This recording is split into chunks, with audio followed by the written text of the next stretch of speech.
today. Thank you for joining today's live stream, which is to cover supply chain management trends for 2024 and beyond. I'll introduce our guest here in just a moment, but before I do, I'll cover a couple of logistical items. First of all, this is a live podcast interview that we do every Tuesday at the same time, same place, whatever platform you're listening or watching on. We do this live discussion every week, same time, same place. We talk about things, all things related to digital transformation, including supply chain management, as well as other strategy, people, process, and technology types of topics. This interview will become part of the Transformation Ground Control podcast, which is what we're filming this for. So if you don't already, be sure to check out Transformation Ground Control. You can find that on Apple Podcasts, Google Podcast, Amazon, etc., all the audio podcast platforms, as well as streaming to LinkedIn, YouTube, Facebook, and Twitter. So be sure to check out that podcast if you don't already. Secondly, I've got some questions related to supply chain management that I'll ask our guest here in a moment. But the real questions I want to get to are the ones that you all have, that the audience has here. So please chime in at any point along the way with questions you might have. We'll get to those questions here as we go, and you can just drop those in the chat wherever you're listening and watching here today. In fact, if you don't mind just dropping in the chats in the meantime, what city and country you're joining from today. I'd love to see where the global community is joining from today. So just drop in the chat, city and country. Love to hear from you and see where you're joining from here today.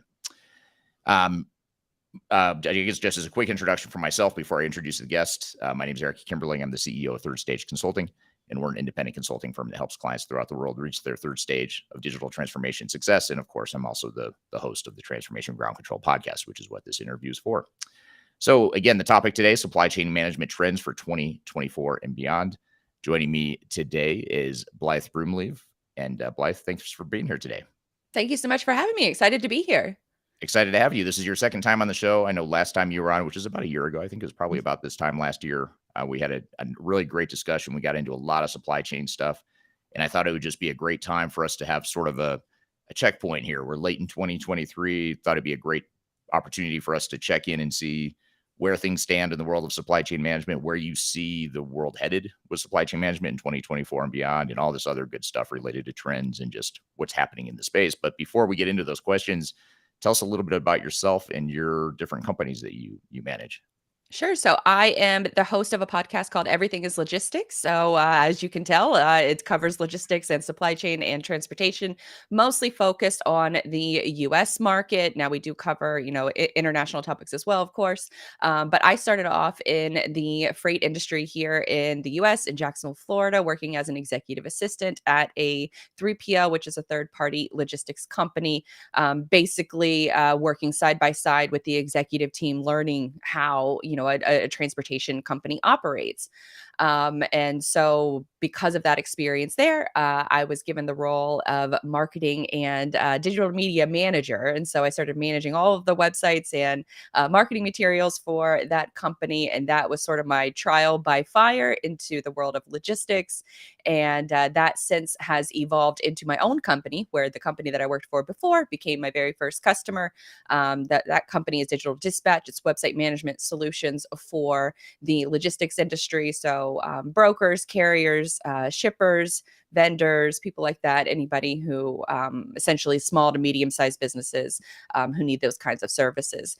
But the podcast is really my main focus. That's where I get to have these awesome conversations with people from all over the world, all over different sectors and modes of transportation. So I'm excited to be here. I'm excited to talk about, the fascinating world of supply chain, because it really is. We were talking just before we got on air that there's so much to learn within the world of supply chain from a historical perspective to, just recent, history, and even where we think, geopolitical struggles, alignments are going to evolve in the near future. It's always evolving. It's always changing. And I think that's why I love this industry so much. Yeah, we were also talking about how it's likely or it's possible that neither one of us or anyone in the field will ever fully learn and master all there is to master about supply chain management, because it does change so fast. So that's exciting. Right, exactly. I wish I could learn it all. Right. So you started to touch on this a little bit then, and maybe just to set the stage for the conversation here today, how would you summarize how the supply chain field has unfolded in 2023 so far? If we sort of look at just the year in review sort of thing. I know it's a little early for that, but just we're 3/4 of the way through. What's unfolded here? What are the big trends you've seen? So we're really coming off the downturn of the COVID economy, and so specifically here in the United States, there was a lot of stimulus impact. There are a lot of checks that went out to the population within the U.S. A lot of residents were basically locked inside and couldn't go anywhere and couldn't do anything. So what did they do? They spent their money on consumer goods, and so that had a massive ripple effect throughout the entire global economy, global supply chain. We couldn't import fast enough all of the goods that U.S. residents were buying, mainly because they were bored at home. And so now we're starting to see, a little bit of that pendulum shift back to where consumers are spending a good amount of their money on all of these consumer goods. That pendulum switched back over the last year or so into experiences. People were traveling more and doing more experiences. But now that pendulum has kind of swung back towards the middle where consumer debt has increased. I think it just crossed, $1 trillion here in the United States. So consumers are pulling back on their spending, rightfully so. And so what we're seeing is more of a settling in to what this new post-COVID economy sort of looks like in the United States. We're going back to sort of 2018, 2019 levels of purchasing. We're starting to see a bunch of, especially over the last year, a lot of retailers were dealing with surplus inventory issues. Now those have since balanced out a little bit. And so now we're coming up into the holiday season, and it's really a wait and see game with a lot of what the consumers want to do, and the retailers are going to essentially react to what the consumers want. So Hmm. they don't have these massive, warehouse space filled with inventories. I mean, even last Christmas season, we were still selling goods that were on container ships that were stuck out of the port of Long Beach and LA, that were stuck on those ships for 8, 9 months. And so a lot of those Halloween decorations, those Christmas decorations that were stuck out on the boats in 2021, that inventory was sold off in 2022. And so this has really been the first holiday season where we're going to find out where the true economy is at from a US perspective, and then how the rest of the world is going to react as far as spending as well. I think there's a greater fear of recessionary conditions across the entire globe. And so it's kind of a wait and see approach, both on the consumer side and on the retailer side. And that really is what drives a lot of shipments, I guess, separate from, some of the more materials, dry bulk, natural gas, crude oil, things like that. Those shipments are treated all very separately from consumer spending. And so that's a whole different market. I don't really have the expertise on, dry bulk goods and, crude oil and things like that. But I do know that some geopolitical tensions are affecting those shipments as well. But here, stateside, it really is all about the consumer, and retailers just waiting and see. Hmm. Interesting. So are retailers in general and is the supply chain in general struggling less with excess inventory and sort of that lumpiness of the supply chain that we've had in recent years? Yeah, they're definitely so they have a lot of the major retailers, so the Walmarts, the Targets, Costco's even of the world, they have that warehouse space now secured. And so they're essentially, what they're doing is they're just waiting to see what the consumer is going to do. I mentioned earlier about the consumer debt that has been increasing. What is another factor that will really impact consumer spending is student loan repayments. For those, who are viewing internationally, US has a very I guess a big issue with, student loan payments for their college degrees, for their college education.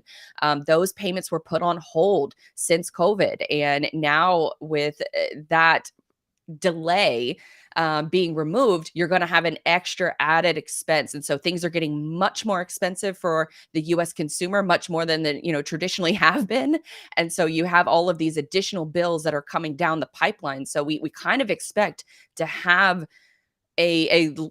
consumers are going to spend a little bit less this holiday season, but we just don't know yet, because we don't know if are going to continue to rack up credit card debt, but less likely so because of all of those external factors that are now going to be playing a role as far as consumer spending is concerned. And then you have on the carrier and the broker side of things, which is the trucking companies and the companies that are trying to arrange the shipments from the customers to the people who are actually making the goods, the manufacturers. So you have those added components of they're also dealing with an enormous amount of fraud that's going on. And so anytime you see, consumer, it's kind of interesting, from a global perspective, when you see the rise in consumer debt, people not having access to a lot of excess funds to be able to go and shop, then you have a rise in crime, especially cargo crime related activities, that are also affecting a lot of brokers, a lot of carriers, and it's becoming the cost of doing business is becoming very, very expensive. And so you have all of these factors sort of colliding in at once. But the economy is still, especially the US based economy, is still doing relatively okay. There are some media companies, FreightWaves in particular, they have their sonar platform, which predicts and analyzes, tender inbound, rejection shipments, things like that. They analyze all of that data and they kind of predict that by Q2 of 2024 that we're essentially going to be out of any kind of recession. There Mm. are some experts that think that we're going to be done with any kind of recession fears by the summer, but spring to summertime is looking like when, we're going to kind of be back to those pre-pandemic levels and the recession concerns are going to be over. So hopefully that leads to consumer confidence increasing and then retailers confidence increasing, and then that has a ripple effect throughout all of shipping, whether it's the big cargo ships that you see out in the ocean or if it's the down to the trucks, to the Amazon delivery packages that you're getting on your doorstep. All of that has a ripple effect. Right, right. That's super interesting. Yeah, that's an interesting prediction for next year and Mhm. when things might start to settle down a bit there. Um, so that's super interesting. So what other trends do you see developing then for 2024 and beyond? You talked about, what people are predicting for Q2 and into the summer of next year. What other sort of big trends or predictions do you have for supply chain management in the next year? Huh. Well, I mean, we made it a whole 12 minutes without mentioning AI. So Right. AI is just dominating, I think, every part of the conversation, in every industry, especially when it comes to the logistics industry and just global transportation as a whole. Uh, there, so to put things in perspective for the audience, the supply chain industry as a whole has been really slow to adopt new technology. They made major investments in the 90s, in the mid 90s, early 2000s into what's called these massive transportation management software, warehouse management software, fleet management software. They made all of those investments in the 90s. And what happens is with a lot of those different platforms, they're big, all in one platforms designed to handle everything, all of your data from accounting to tracking loads to getting your products from point A to B, rate negotiations, all of those things were happening in one platform. Now you can imagine that that is so much data. It is so much to filter through. And so for a lot of the smarter companies here in the freight space, a lot of them have started to implement different machine learning technologies. They're implementing those into their already established tech stacks. Now, what we're seeing, especially that started this year, is that some of those systems that were developed in the late 90s, the early 2000s, they're becoming a little clunky. They're becoming a little, I guess, abrasive to further integrations, outside integrations with different other technology providers. Some of them are doing a good job of incorporating those different technologies into those massive tech stacks, but it's really started to happen over the last year where you're starting to get these small, not small players, but these niche players who focus on one thing: driver tracking, truck parking, maritime shipping. The amount of time that you're waiting off of the coast in order to get your call into the port in order to be unloaded, measuring gas and measuring fuel, not gas, fuel. Truckers will kill me if I say gas.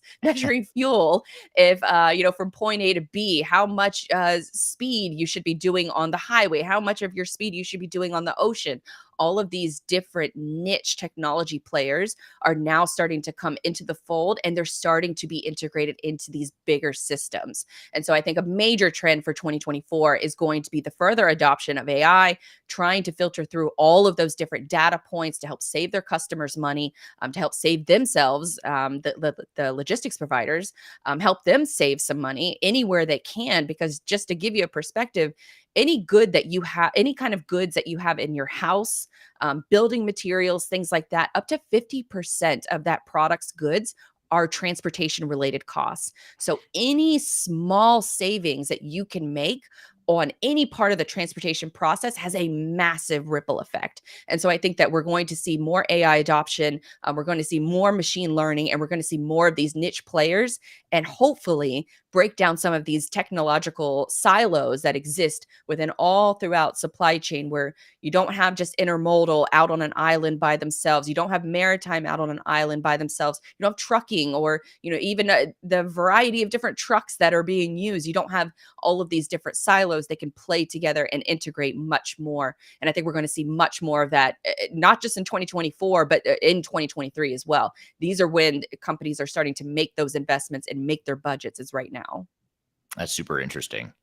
And here's a follow-up question I'm going to get to. I'll put it on the screen. I'll read it in a moment. Before I do, though, just one quick note for those of you that are watching on LinkedIn. Apparently, there's a problem with the LinkedIn chat feature. If you're on the desktop, I don't think the chat is working, or at least we're not seeing them here. So if you can either go to the mobile LinkedIn interface, or you can go to YouTube if you want to ask questions. So I'm not ignoring you if you're trying to ask a question on LinkedIn. Just try the mobile app on LinkedIn or YouTube if you want to engage with us here. But thank you for all the questions that are coming in so far. This one's from YouTube, from Andreas on YouTube. And you sort of answered this, but I'm curious to maybe dive into this a little bit more. But is AI just a buzzword, or do you already see real life use cases that really get used? You sort of rattle off a bunch of ways AI could help supply chain managers and supply chains in general. How often are you actually seeing those use cases, or how much is it emerging, would you say, now? And what do you expect to see in the future? I do not think it's just a buzzword. I think it's going to be absolutely crucial, not just to at the top company line level, but down to the workers that are in the trenches. AI can really help a lot of those different processes and decision making that is going on from the top down to the bottom.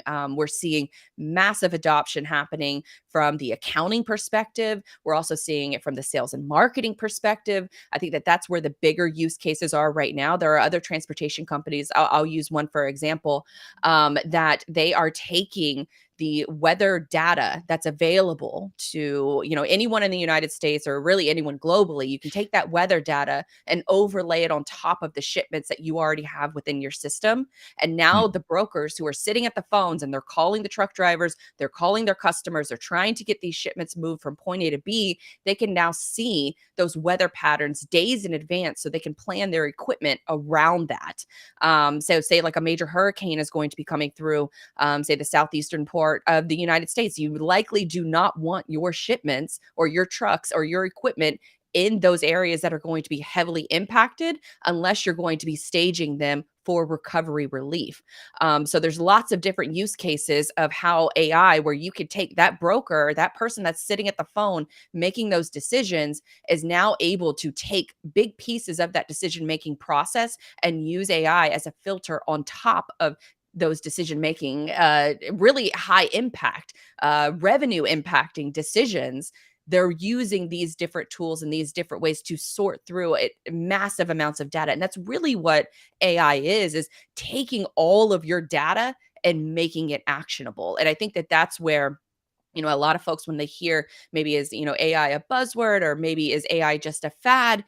AI has been around for a while, but in the sense of what we were talking about with AI today, it's essentially taking large data sets, of things already within your organization, and then figuring out how you can use intelligence and your employees to use that data to make decisions faster. So it's one of those things that is going to make the entire role evolve where you're using AI as almost like a co-pilot in your Mhm. day-to-day work. So it's not just a platform you're going to go to like ai.com and buy the tool and then implement it into your systems. It's going to be a core part of every part of your job to help you make decisions faster. So I think from that perspective, we are only scratching the surface when it comes to transportation data, because when you think of transportation data and just global logistics, supply chain, it really tells the story of consumer behavior all over the globe. What people are purchasing, what people are buying tells us about what their future investments are going to be. And Mhm.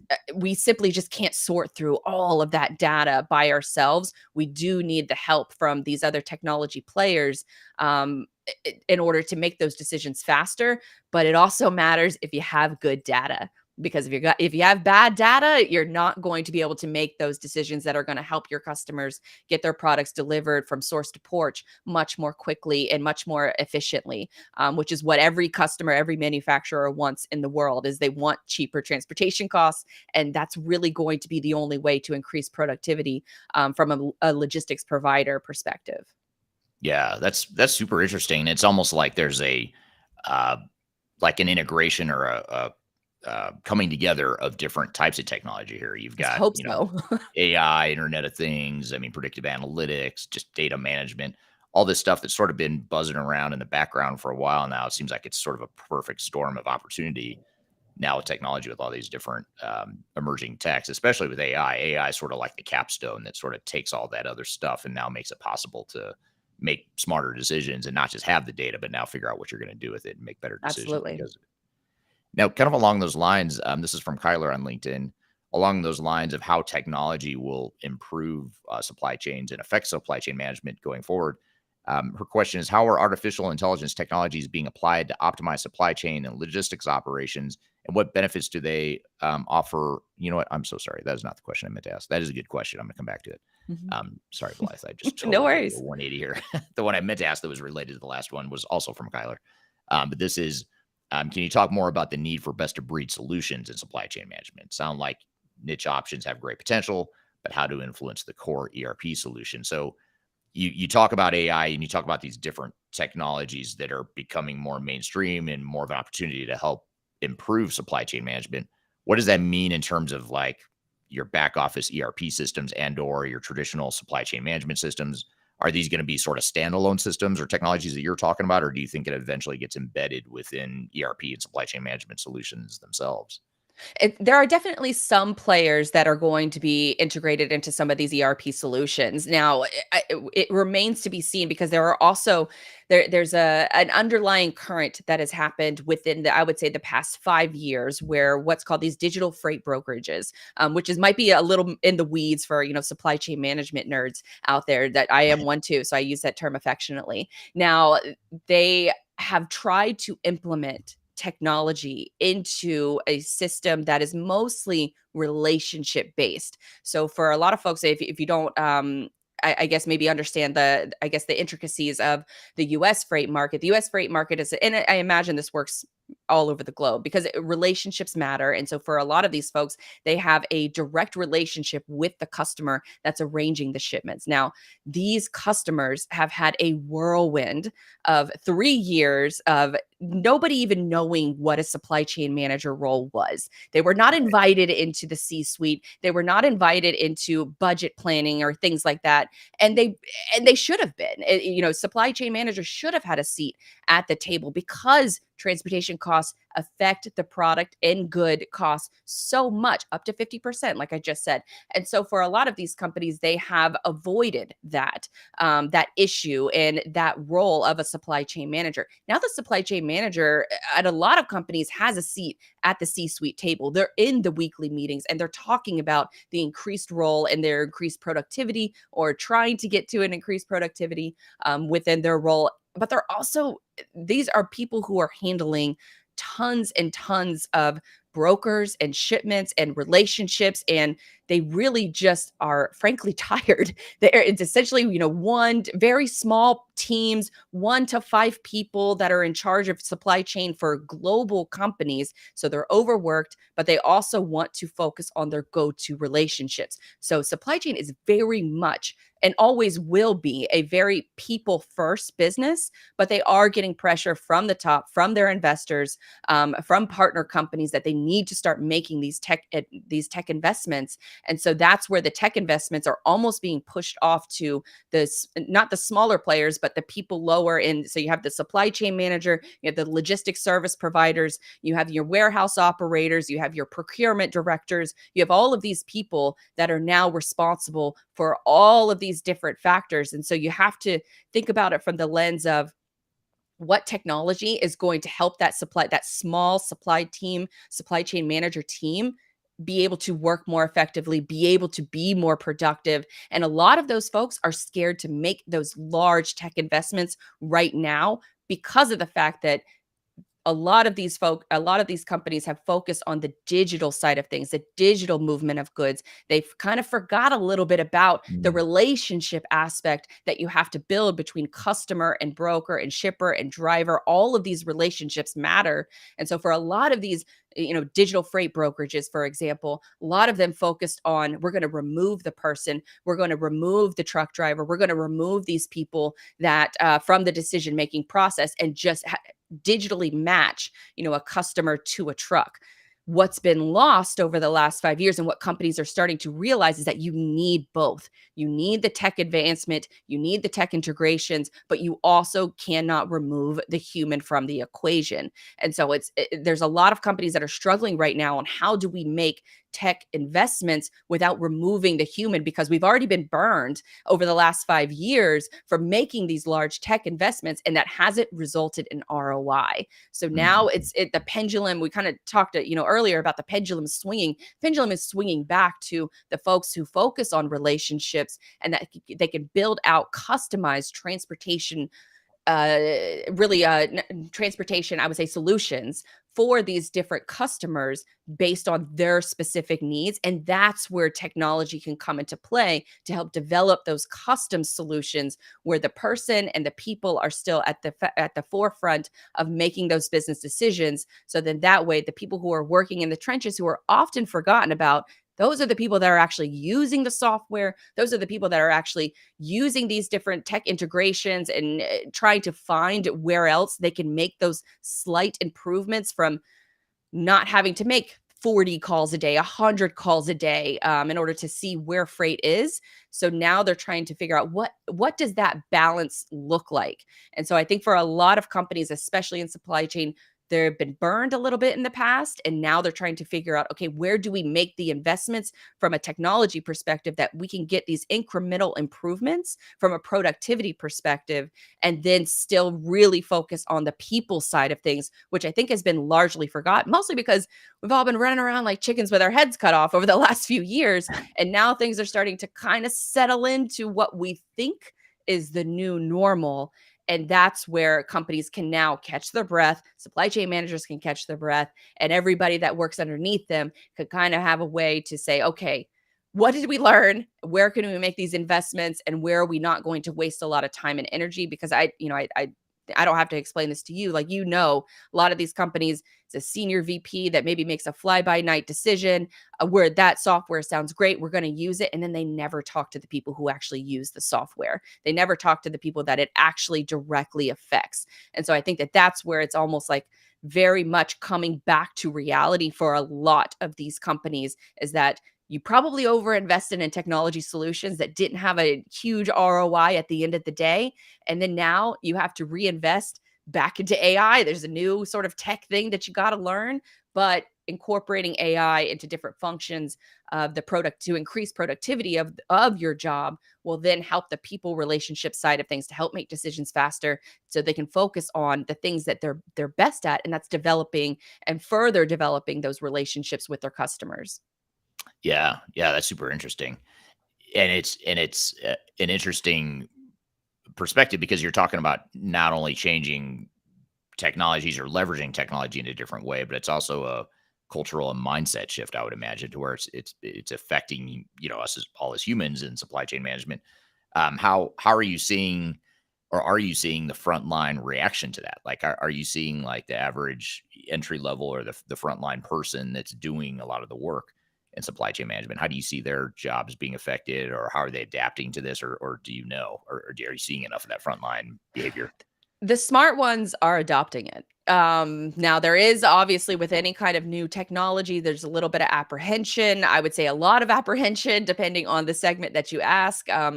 Truck drivers in particular are very apprehensive to new technology. They are arguably they are arguably, I would imagine, the mode of transportation and logistics that are the most impacted by technology. They have autonomous trucks, the promise of removing the driver, sort of promised to them. And so it's become a career that they've almost had to fight back against technology coming more and more into the truck. Autonomous trucks probably doesn't look like it's going to be a thing that's going to be a long-term solution, especially for long-haul freight. There's a lot of debate that's going on around that sector, but then from the truckers' perspective, they have ELD mandates, these electronic log devices that have been installed in every one of their trucks, monitoring, how far they're driving, their speed they're going, that basically outfitting a semi truck with all of these electrical components that makes the job of driving a truck.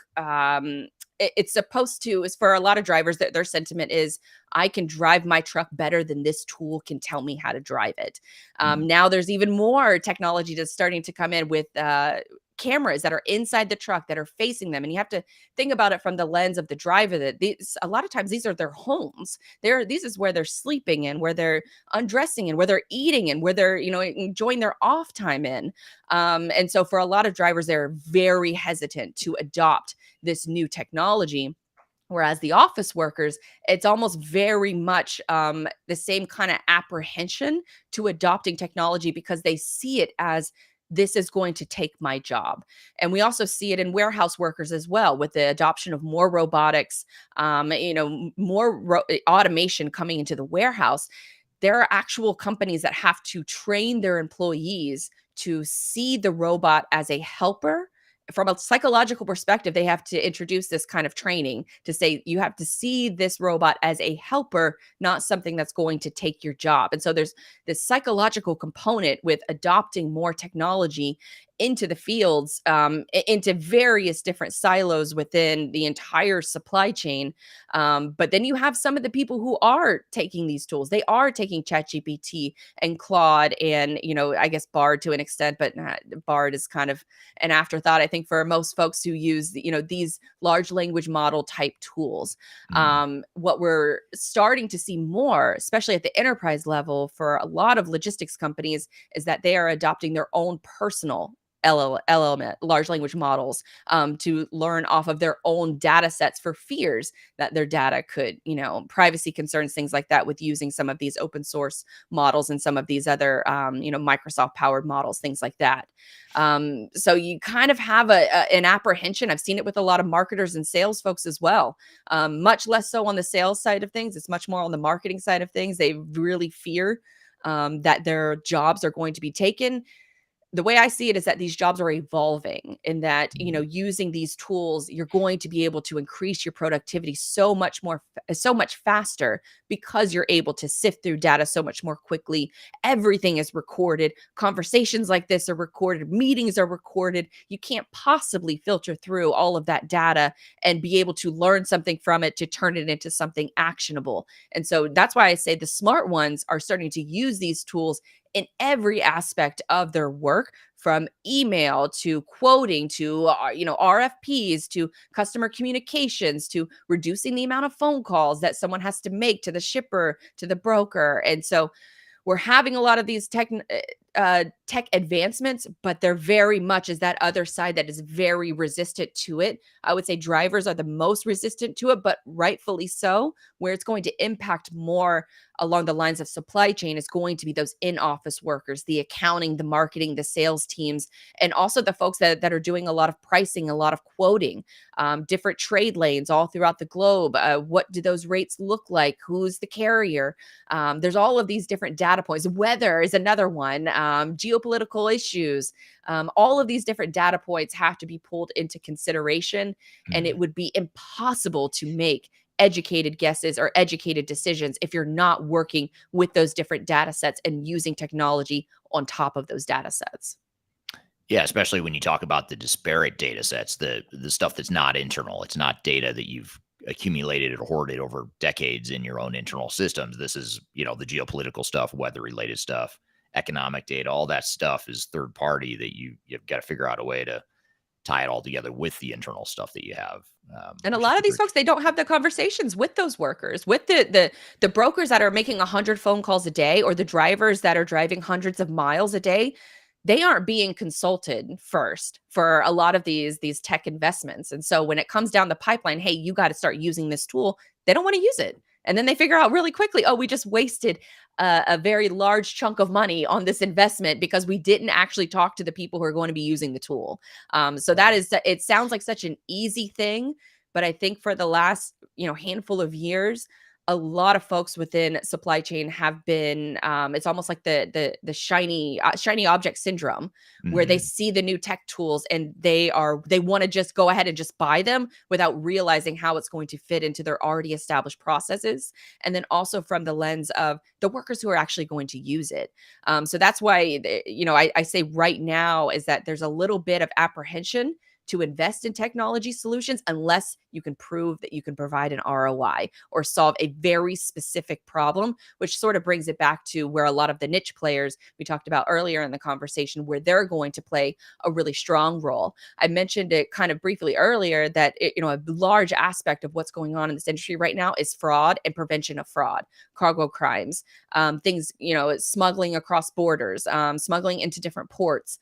A lot of these things are, it's on an uptick. And so what you're starting to see more, and that has a direct impact on bottom line and ROI, is that a lot of these companies are starting to invest in tracking software. And then it goes Mhm. back to the drivers. Do the drivers want to be tracked? There's different elements with where you're shipping goods. I just talked to an insurance provider on the podcast the other day that mentioned that for his drivers in Mexico, they are only allowed to drive during the day. They're not allowed to drive at night because that's where their statistics are showing them that a majority of cargo crime is happening is at night. So when they do drive on the road, they drive during the day and they do not stop. So a lot of these different factors, a lot of these different data points they should be impacting your decisions, but what are those niche players? What kind of solutions are they offering for the problems that exist right now that is directly impacting revenue? Fraud and cargo crime is a huge one, especially stateside, and I would imagine across the globe. But that is one that is the more investment is starting to come into that mix, and more of a stronger focus on trying to prevent these issues, because we can talk about all of just the general normal supply chain issues, but then you layer in the fact of cargo crime on top of it, and that it directly impacts pricing, it directly impacts consumer spending, the costs of goods.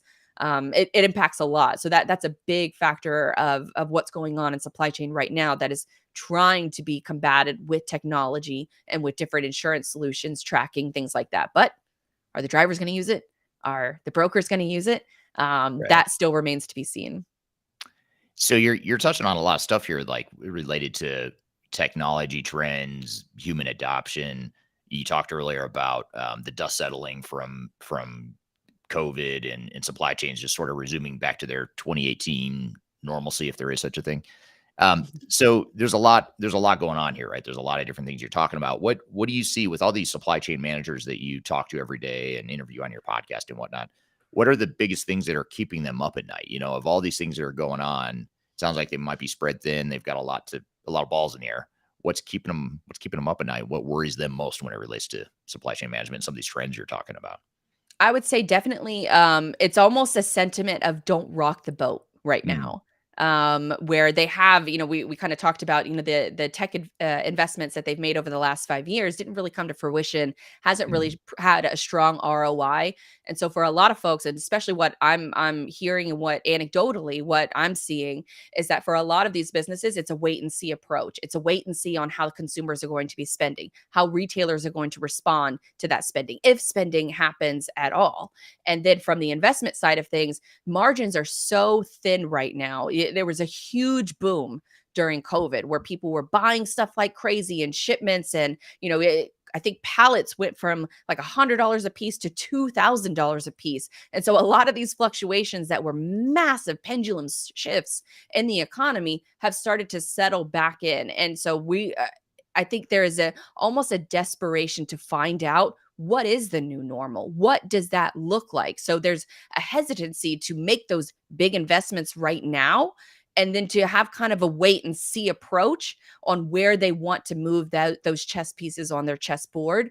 And so I think for a lot of these folks, they don't want to make the wrong investment, because the wrong investment could dramatically impact the bottom line. And when margins are already thin, that wrong investment could lead to a lot of people getting laid off.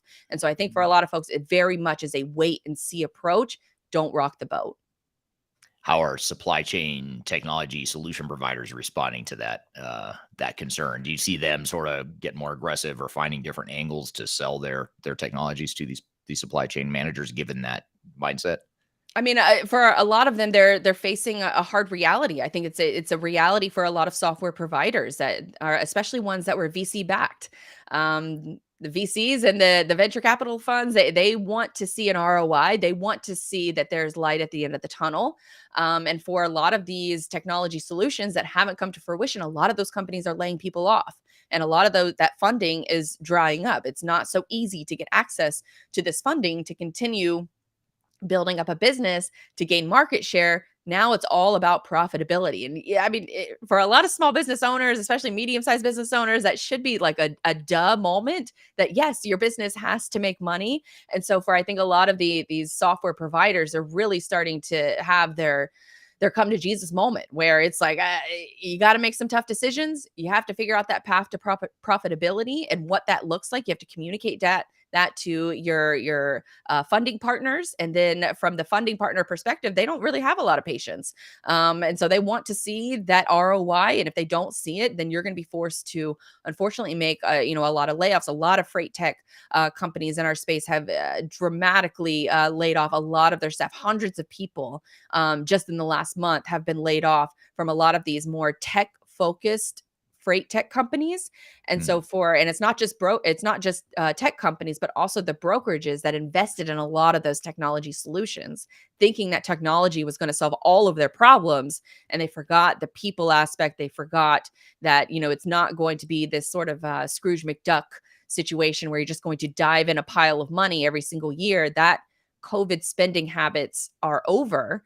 And now you have to be a real business. You have to be profitable. You can't really wait any longer, or otherwise a lot of people are going to suffer. And so you have to right the ship, and you have to do it now. And that's where a lot of companies are starting to set themselves up for that 2024 hopefully success, is by trimming the fat now. And unfortunately, it's a crude way of saying that when it comes to employee jobs and things like that, because ultimately they're the ones that burn or get the brunt end of it when upper management makes bad decisions and bad investment decisions. mhm. But that's the thing with the supply chain, is that it's always evolving. It's one that's always going to be invested in. And so the thing with supply chain roles is that, unfortunately, if you are laid off in one area, then there's probably several other areas that you could make the leap and make the jump, career wise. And from an AI perspective, if you are one of those folks that were laid off and you're not focusing on just AI operations as a whole, I feel like that is one area that is a glaring mistake, but it also could be a great opportunity because that's what every Mm. single one of these companies are wanting to do right now. They're wanting to be more productive and they want to cut costs. And AI can help in both of those areas. And so for a lot of those folks, a lot of these software companies that built up, they had really high body counts inside their offices, a lot of these brokerages as well. Now it's about who can rise to the top, who can use these solutions in order to be more productive and to enhance their career, but also enhance the bottom line of a lot of these companies. Because that's really the only solution I see right now for a lot of these tech companies that are forced to really look at the bottom line and look at their revenue, look at their P&Ls and see where they stand. And you got to make smart decisions. You got to get leaner. And that's where I think, for a lot of folks, it's the process mapping, it's the boring stuff, the process mapping, the software investments, and how you're going to put AI and automation where it makes sense, that the people can still be at the forefront of those building those relationships and then use this as almost like their superpower that nobody else sees. I'm gonna have to disagree with you on one thing in that process mapping is boring. I totally disagree with you. I think process mapping is really fun, but but It's some might really be challenging too. it is. So do you think, kind of shifting gears a little bit here into career, supply chain management careers, which is a lot of the questions we get on social media is related to how do I get into supply chain management? What area of supply chain management should I focus on? Is it a good area to focus on? What do you see here in terms of just general career opportunities? Is it going to be more on the consulting side, sort of the outside third parties that are going to be more opportunity? Do you think it's the internal types of people that can add value internally? Is it a combination of both, or what do you see as like a trend in terms of careers in supply chain management? As terms of careers, I think I feel like I'm beating a dead horse when I'm going to say this, but AI operations, that is going to be the bread and butter of a Mm, variety of different roles within all of supply chain. I mentioned from account. I don't. This is from a U.S. based perspective, but we have a shortage of accountants. We have a shortage of CPAs in the United States. mm, Accounting is one of the largest departments at a logistics company, at a supply chain company. The accounting department is some of the largest, and we have a shortage of those types of people. Then we need software to come in and help alleviate a lot of the overworked individuals who are already in those roles, and they really don't have sort of a reprieve and or a relief to come in and help them besides these different AI adoption technologies. And so what we're probably going to see, especially from a career perspective, is somebody who is somebody who is fluent in process mapping, someone that is fluent in also AI operations. Where can AI fit in? How can we standardize our data so that it is good for these different large language models, these private ones that should be in deployment, that should be being built or at least looked into from a tech perspective, or a company perspective, just in general. And so I think the role of AI operations and having someone that has a general overview of that process mapping and then seeing where AI plays a role, I think there's an incredible opportunity in order to be able to be that main focal point, to be that main person who is focused on where can we implement AI? Where is it going to make sense? And so having someone that is, a chief AI officer or someone who is, their title is AI operations, I think is going to be a massive play, and really sort of solidify a little bit of a guarantee for a career in the near future, where a lot of these other traditional roles are being a lot of the I would imagine the duties within those traditional roles. So think about the folks that are in the white collar work, the research analyst, a pricing analyst. A lot of those different roles are directly going to be impacted by AI, where you might have had 6 people performing that job, whereas you might only need like 2 or 3 now if you use the tools like AI. So if you're in supply chain management or if you're looking to be in a supply chain kind of career or adjacent, I would get in on the ground floor. I would talk to the people that are in the trenches that are doing the work and then become the person who is the go-to AI person within the company, that you can look at those different process maps. You can look at the different tech that you have or tech stacks that you have right now, the tech advancements that you could be making in the future, or in addition to the AI responsibilities and how you can figure out where it's going to play a role in different departments all across the company, because it really is going to have a direct impact on revenue and productivity. So if you can be that person, be that person. Dive Mhm. in, bookmark these tools, figure out how you can use them in every aspect of your job. It's going to help you get there a little bit faster. Now, it's not the end result. It is not, I have to put that caveat out there that it's not as simple as, write me a sales email to a new customer and chat GPT. It's not that simple. You do have to have a level of expertise. And so that's where the higher thinking, the more of the strategic thinking individuals who can see where it makes sense for these AI automation machine learning tools to come into play, that's where it's going to really just almost put gasoline on the fire for a lot of these folks, who are looking for a career that's going to have a little bit more longevity, whereas some of these other careers are a little bit more in the balance of things of what trajectory they're going to go, because AI is just impacting every single role at a variety of different levels. That's super interesting.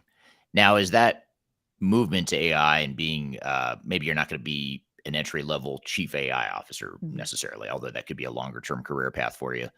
This sort of ties into a question from Kyler here on LinkedIn, about breaking into the supply chain management industry.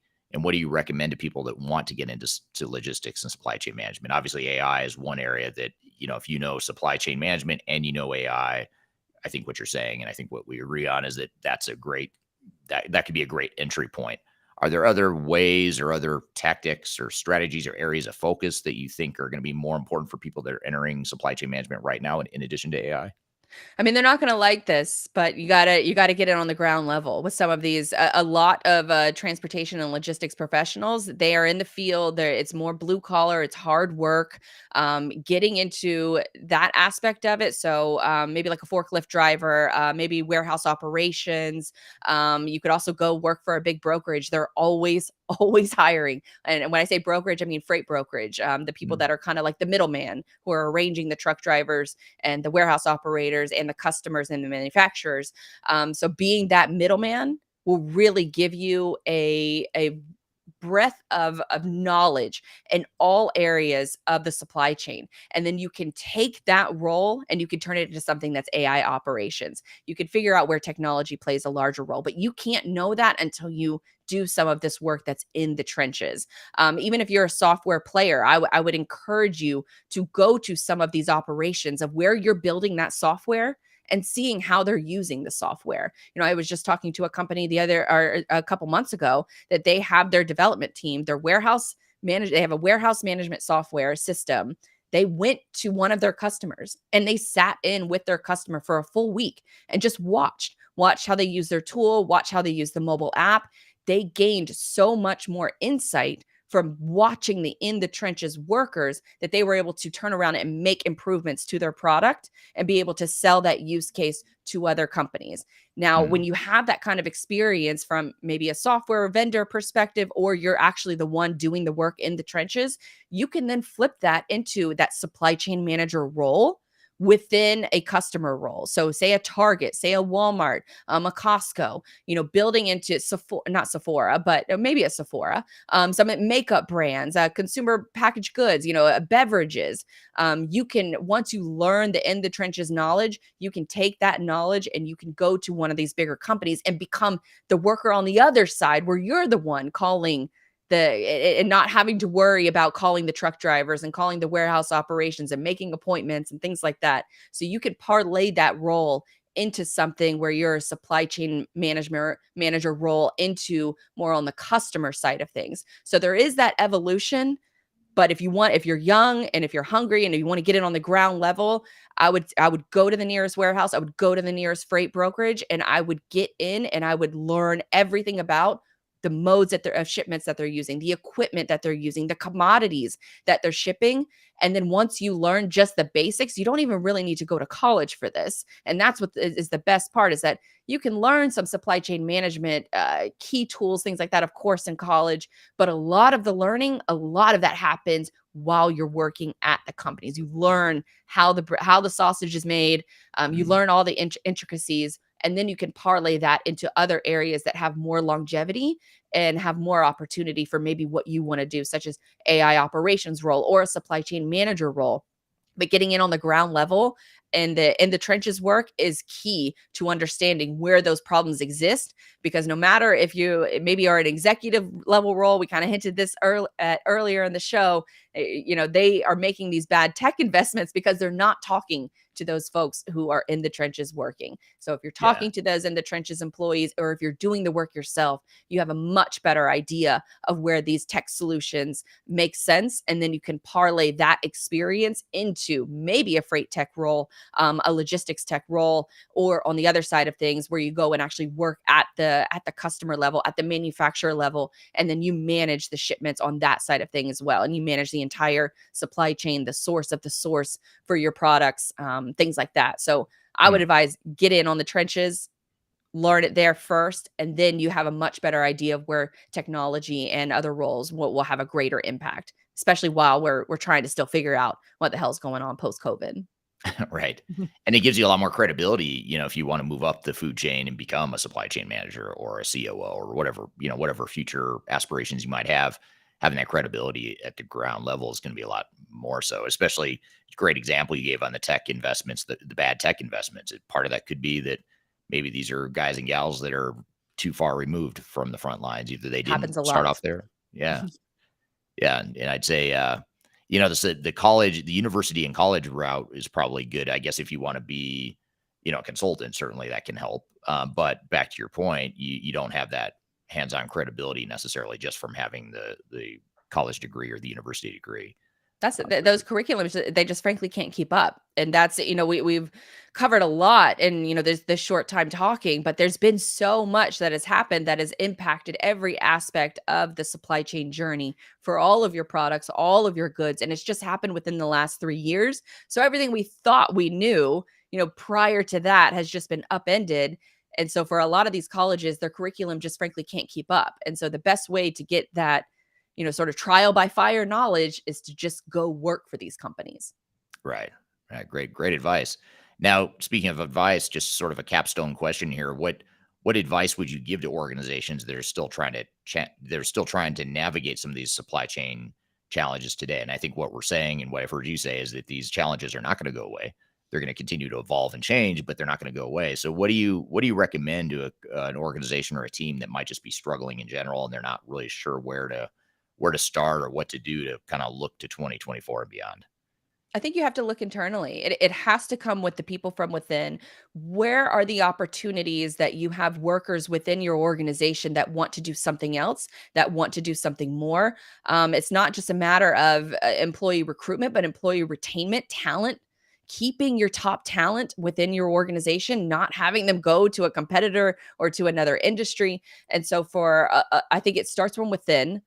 It starts with not the boring stuff, the exciting stuff, the process mapping. So it starts from within, looking at your people, looking at your tech stack, looking at your processes, and then figuring out where those investments make the most sense.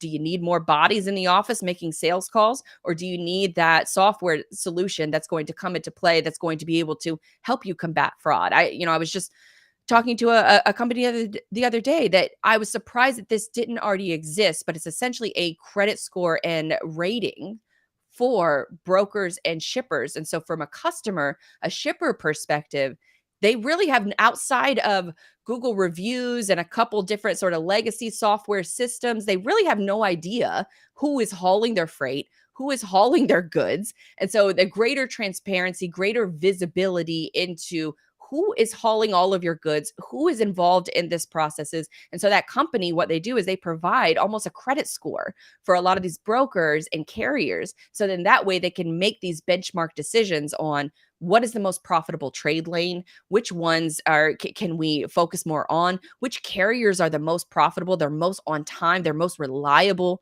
within those different trade lanes. And so having all of that additional data points, it just makes a ton of sense for a lot of companies to be able to say, let's slow down. The economy is slowed down. So you have this extra time to be able to look at these things more in depth. You can kind of catch your breath a little bit and look at where the investments that not only you're going to make right now, but possibly in the near future. You can't make those predictions. You can't make those investments unless you're working with the people within your company. You're talking to your customers. That's one thing that I haven't mentioned yet. It is so vital. It's so important. Regularly having meetings with your customers to figure out what's going on with them.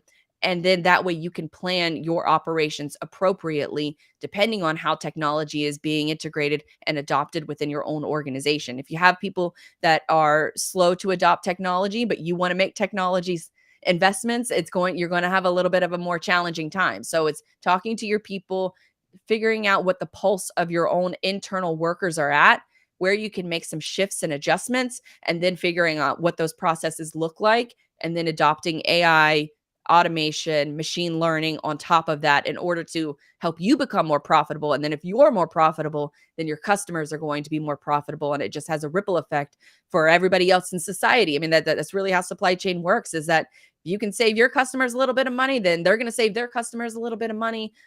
Ideally, that's the way it's supposed to work. But, that's a whole other Right. conversation. If, we don't have time, probably don't have For time to next get time. into all that. Right.